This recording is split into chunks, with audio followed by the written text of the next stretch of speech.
What's up, YouTube? Jeff, your Style O.G.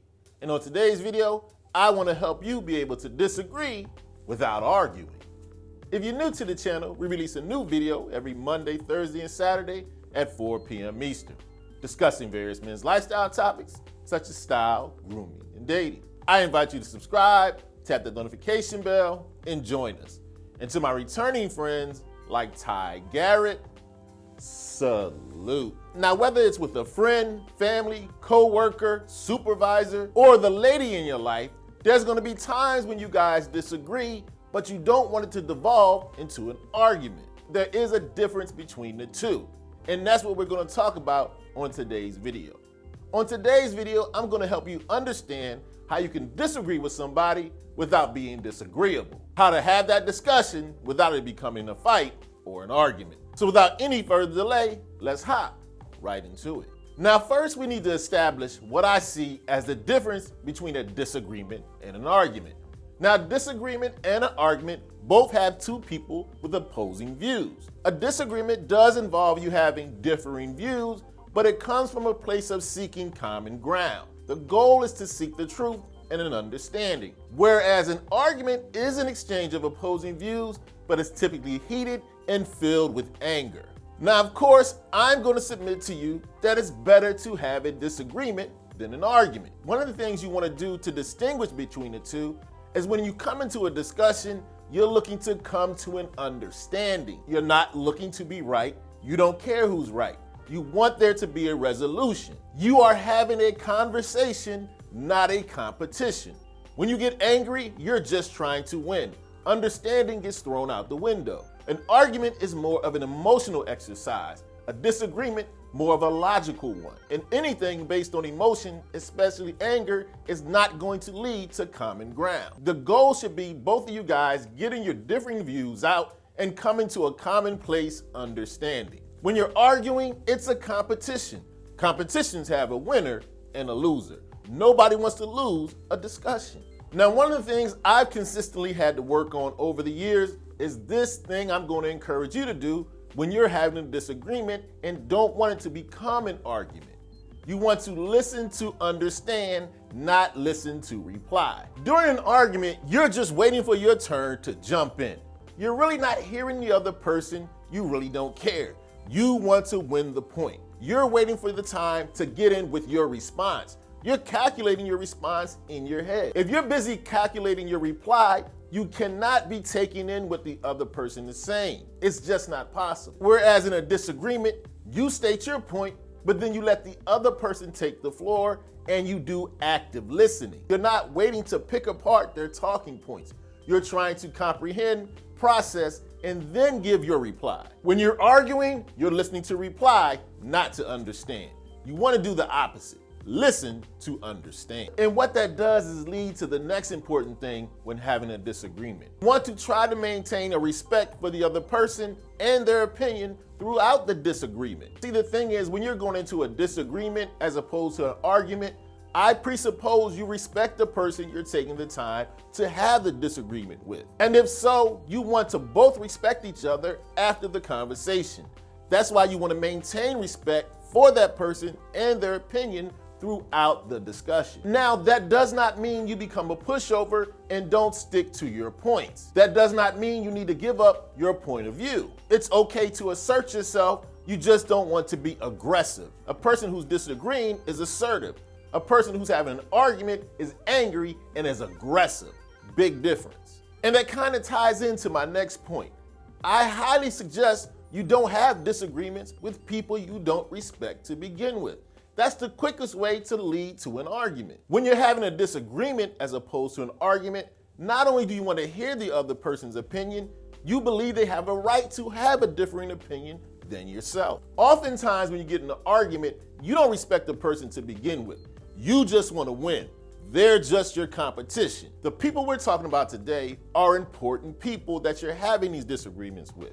Friends, family, co-worker, or your lady friend. You're taking the time to state your disagreements and differing point of views to come to an understanding and perhaps a compromise. You're only going to do that with someone you respect.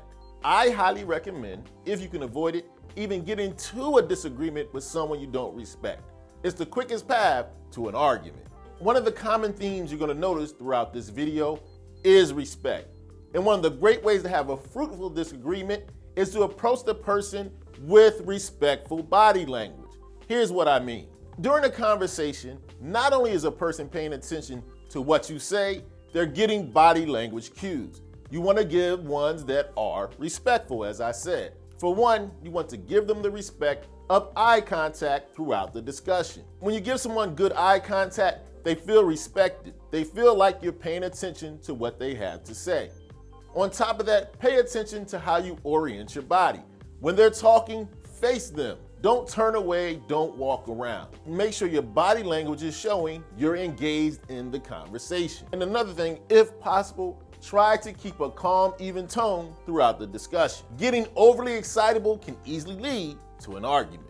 Now, one of the things I strongly advise you against doing is during the conversation, discussion, or disagreement, using words that are extremes or having extreme takeaways. Some of the worst words you can say throughout a conversation are always and never. There are rarely absolutes, but a rhetorical device a lot of people use to try to win an argument are using terms like you always or you never.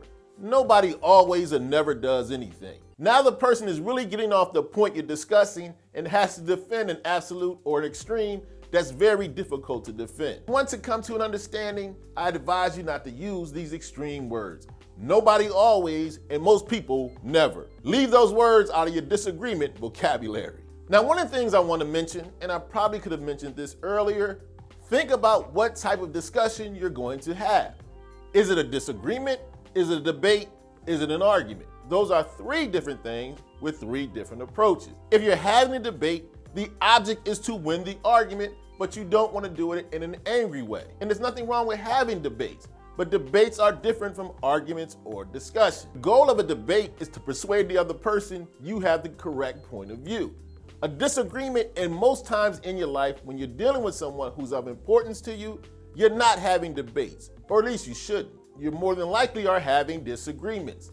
And disagreements come to a resolution, a common ground, and a sense of understanding.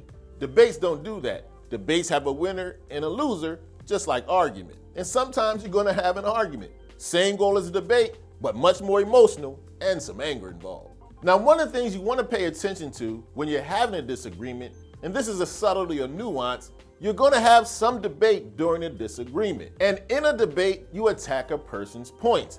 But remember, in this disagreement, attack the points, not the person. Attacking the other person, or worse yet, attacking their character, puts them on the defensive, will lead to an argument. Remember, you're having disagreements with someone who's important and someone you respect. There's no way to have a positive resolution if you're attacking their character or attacking them as a person, insulting their intelligence. This is a recipe for disaster. So when there are points that need to be debated in this disagreement, debate the points, not the person. Now, my next tip piggybacks a little bit on an earlier point. Remember when I talked about listening to understand and not reply? You also want to make sure you're not projecting a feeling, emotion, or point of view onto the other person. What I mean by this, a lot of times during the course of an argument, a person can say, "No, you don't really mean that. This is what you really feel. Yeah, I hear what you're saying, but this is what you meant."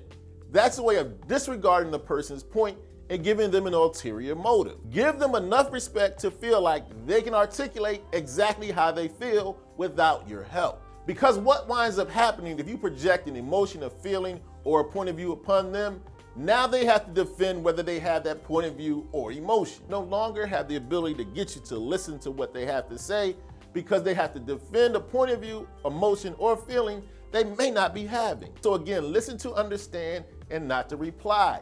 That involves not projecting other emotions, points of view, or feelings onto the person on the other end of the disagreement. Another way to have a more productive disagreement is to try to make sure you answer the question the person is asking you, not the question you want to answer to bolster your point. That's another way to listen to reply. You especially don't want to answer a question with a question. That means you're not allowing the question that person has put on the table to have your full attention. If the other person is asking a question, they probably genuinely want to know the answer. the answer is important to them.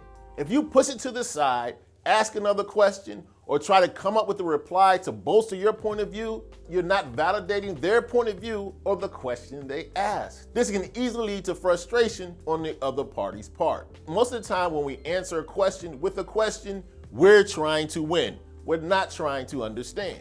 We're arguing or debating. And don't put your own meaning to the question, or if you don't really understand the question, ask them to clarify. Give them the respect to answer the question they asked you, not the one you made up in your head to win the point. The main differences in having a disagreement versus an argument are steeped in a couple of things. For one, a disagreement should come from a point of respect of the other person and their opinion. The goal should be for both people to get their points of view across and to come to a common ground and understand. An argument is for winners and losers. Nobody ever wants to lose. So remember, it's okay to have a disagreement. Don't be disagreeable. And if all else fails and you're having a disagreement with someone you really care about and a resolution doesn't seem to be on the horizon, just agree to disagree.